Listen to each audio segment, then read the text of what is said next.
we've decided to do this leg of the journey on the Brisbane Valley Rail Trail, which pretty much follows the river from Linville to Harlin. So Tanya, what is your involvement in the rail trail? We're with the Friends of Brisbane Valley Rail Trail group, primarily based down in the southern section of the trail with our volunteer work, assisting with maintaining and keeping the trail clean. We also promote the length of the trail from Ipswich through to Yarraman for the public. We provide information as far as accommodation and camping options, and where they can have a bit of grub for the night, a good feed. I've been involved with the rail trail probably since about 2010. I was born and raised in the Brisbane Valley for the first 20 years of my life at Pine Mountain. And yeah, it's just a beautiful area and my heart's always here. Tell us a bit about the history of the trail, Tanya. It's not very old, is it? No, but it took a while to get it all fully completed.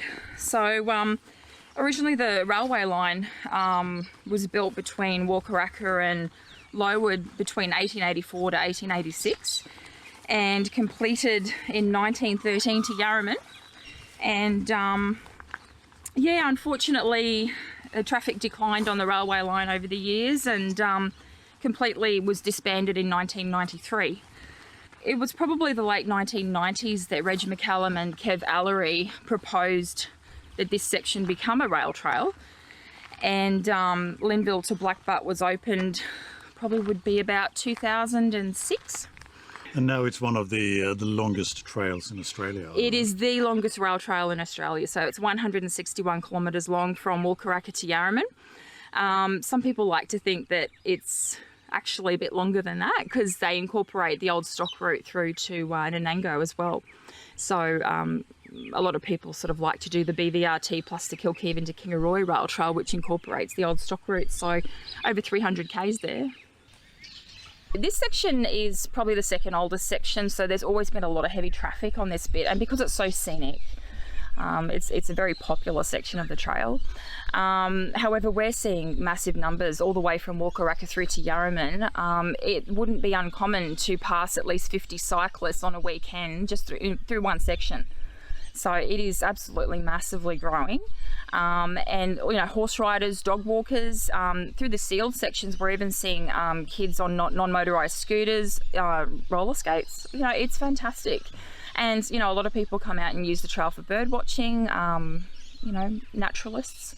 And rail buffs as well. You historians like to come out, and the Australian Railway Historical Society like to come out and do tours along the trail. Yep.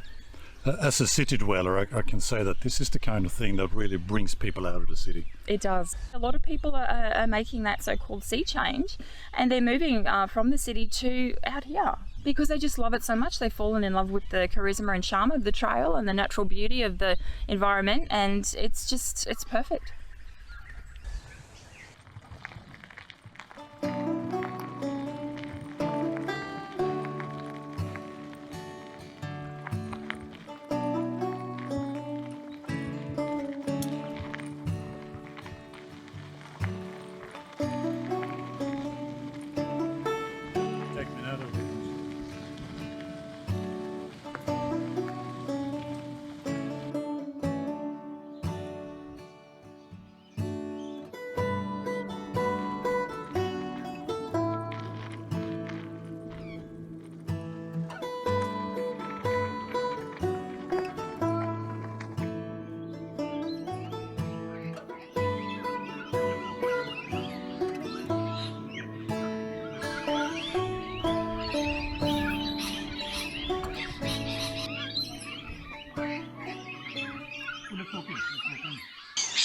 So Carolita, it feels like we've ended up in a rainforest.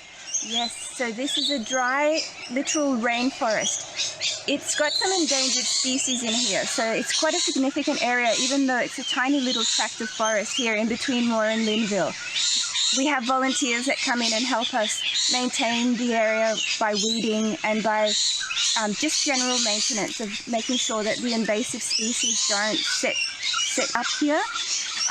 It's important to retain this tract of forest because, as you can hear, it's full of it's full of habitat, it's full of birds. So it's a perfect habitat for all sorts of native Australian species. Lots of migratory birds come here. Also the flying foxes and bats and microbats, they make their home here, and they're incredibly important as pollinators for our forests. So this place is called the Greenhide Creek Reserve. Yes. And how did it come to be? Because it's not a very big reserve, is it? No, it's actually very tiny now because it's been impacted both by man-made and natural events, which severely diminished the original area of this remnant forest. So there's only tiny amounts of these forests left now in southeast Queensland.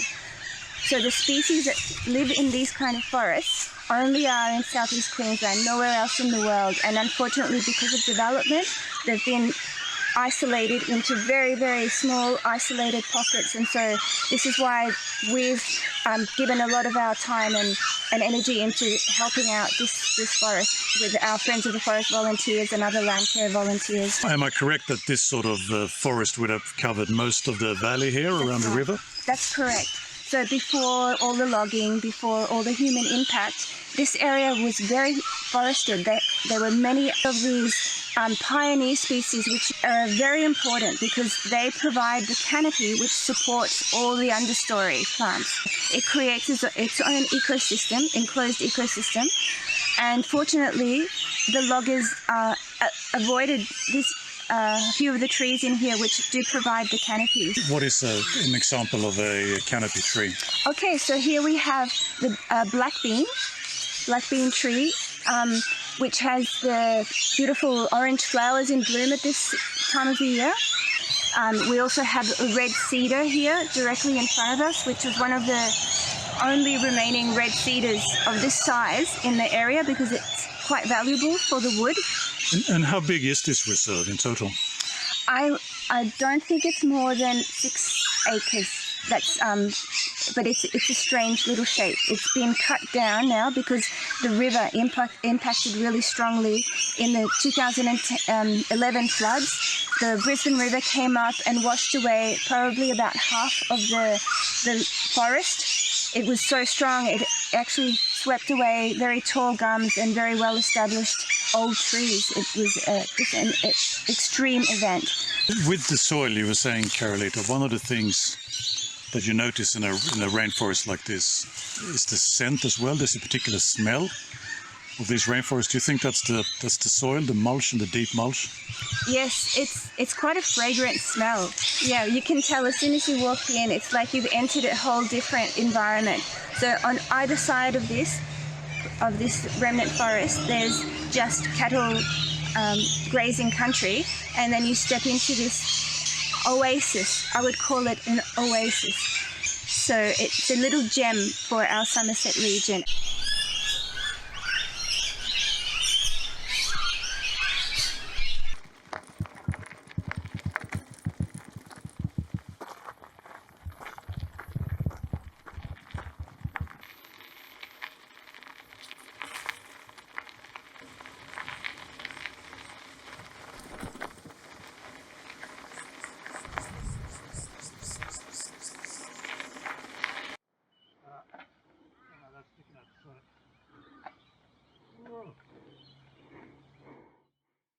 So welcome to Moore. Moore is pretty much a twin town to Linville. Both of these townships were carved out of the Colinton station around 1900, and they were timber towns initially, grew up around sawmills, and then both of them were given quite a big boost when the railway arrived in 1910. Moore has a population of about 300, which is twice that of Linville. And you would think that it's a sleepy little town, but it's actually quite busy. The main street is always full of life. And I think the rail trail has clearly made a difference here as well.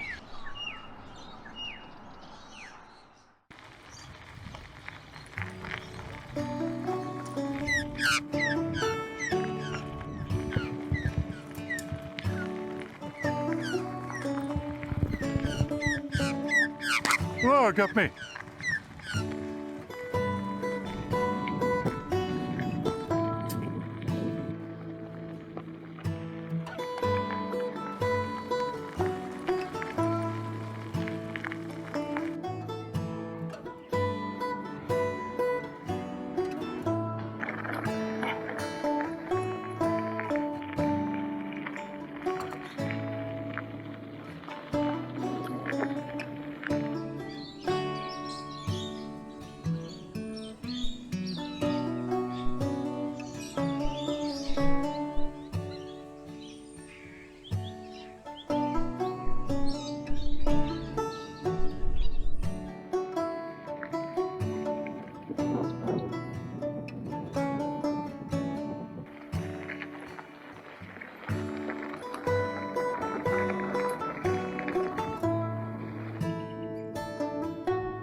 Right, Luke, another leg done. Indeed. Opted for 2 wheels this time instead of 2 feet. Yeah, that was fun. It was a delightful change. And great to see the rail trail. Yes. I have to say, it's in fantastic condition. We did meet with the rail trail ranger, Peter. Didn't get any footage of Peter, but he told us a lot of things that we'll probably incorporate at some point.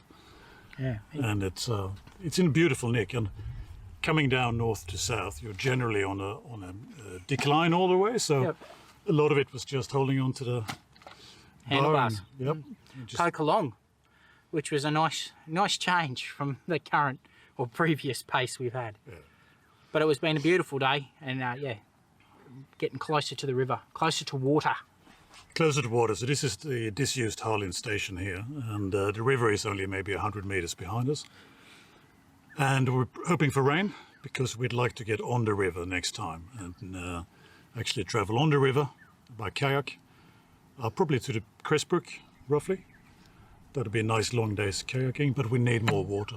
Yeah, the ponds are quite filled with floating weed and that sort of stuff, so it'll make it very difficult, if not impossible, to get the boats through. So if we can get a bit of rain, get a bit of flow, push that downstream, we've got a chance to make it from Harlin, and then it's boats Yes, all the way to Moreton Bay. at least the option is there. At least the option is there, yeah. But still a long way ahead, but on the river next. So everyone do a rain dance, and if things go well, maybe we'll do the next leg before Christmas. Otherwise, it's going to have to be in the new year. Thanks, everyone. Thanks, Luke. Thank you, Another Magnus. great day on the trail. Oh, beautiful. And thanks to everyone we've met and talked to. Absolutely. Always lovely to meet the people out on the trail. All right, see you next time. See you next time.